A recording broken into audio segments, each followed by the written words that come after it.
The day a neighborhood tyrant crossed the line. Have you ever heard a sound that stopped your heart? I have. It was a lazy Sunday afternoon in Maplewood Estates, a tidy little suburb in Virginia, the kind of place where lawns are manicured and kids ride bikes until dusk. I was sitting on a park bench, sipping iced tea, when a scream rang, desperate or through the air. It was my daughter, Lily, my 10-year-old girl, who has been blind since birth. That sound changed everything. What I saw next still haunts me.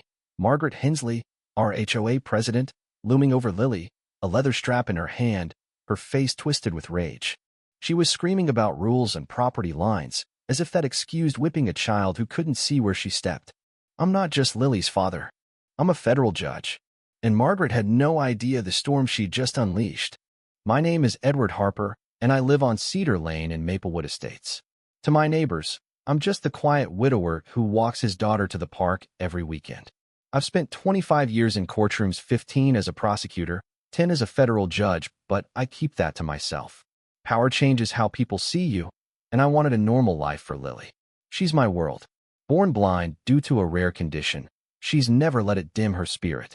She memorizes every path in our park, knows the hum of cicadas from the chirp of sparrows, and finds joy in the smallest things: a breeze, a flower's scent. After my wife, Sarah, died of leukemia 4 years ago, Lily became my anchor. We built a quiet life, just the two of us, until Margaret Hensley decided to shatter it. Margaret was the queen of Maplewood's HOA, a woman in her early 60s with a perm as stiff as her smile. She drove a white Cadillac, kept her roses pruned to perfection, and signed every HOA email with "Yours in Community Excellence, Margaret H." She wasn't just enforcing rules, she was wielding control. She'd fine you for a mailbox tilt, lecture you over a faded porch flag. With Lily, though, her disdain was sharper. She'd leave notes in our mailbox about unsupervised children or mutter that special needs kids need stricter oversight. I brushed it off as petty noise. I was wrong.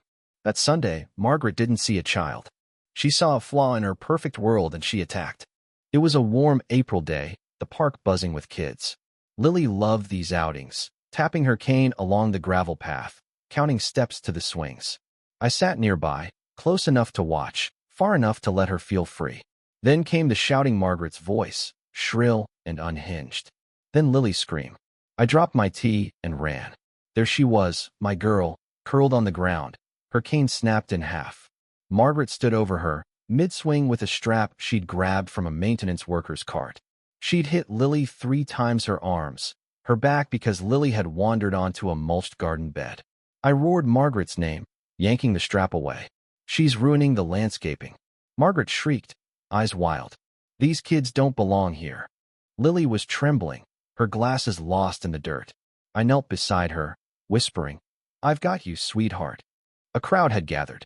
Most stood frozen, but one neighbor, Rachel Torres, a single mom from down the street, held up her phone.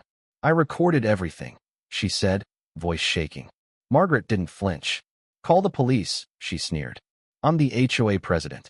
They'll back me. I stood, calm but burning inside. You assaulted a disabled child, I said. And I'm not just a dad.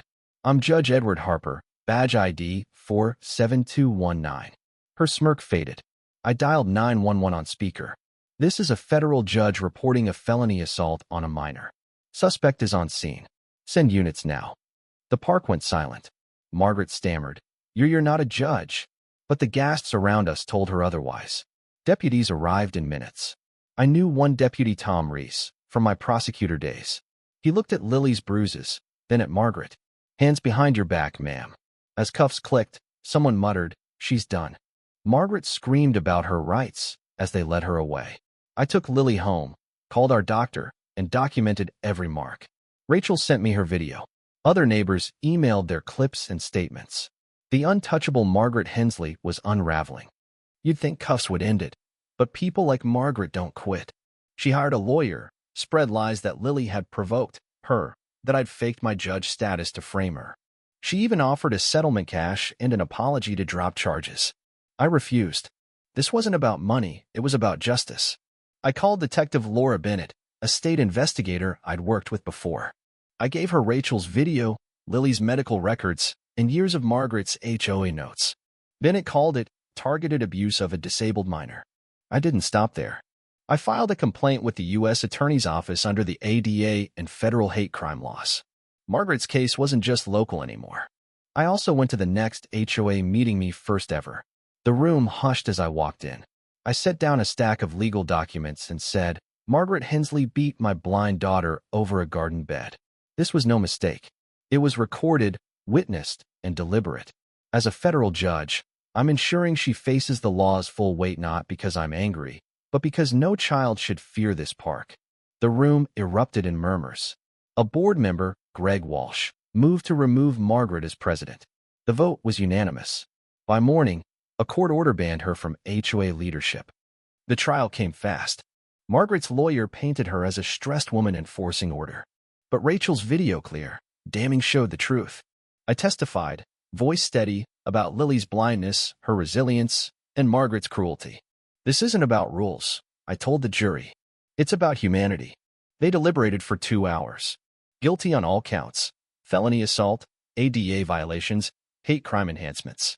Margaret got 8 years, no parole for 6, plus $60,000 in damages and a lifetime ban from community leadership.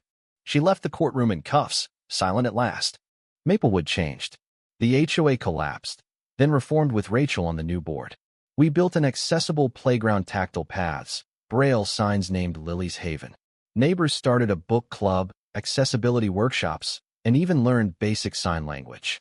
Lily walks the park now, cane tapping, sometimes with friends. One boy asked her to teach him to hear the world like she does. She's stronger than I'll ever be. 6 months later, I sit in Lily's Haven at dusk, listening to the breeze. The park feels alive, not just with new paths, but with justice. Margaret thought her strap would silence a girl she didn't understand. Instead, it woke a community. Lily asked me once, "Dad, why did she hate me?" I said, "Some people fear what's different, but that's their burden, not yours." She smiled. "We fixed it, didn't we?" "Yes, we did." What would you have done if this happened to your child? Have you faced a Margaret Hensley in your life, someone who hides cruelty behind rules? Share your thoughts in the comments. Let's talk about standing up to injustice and protecting the vulnerable. Your voice matters.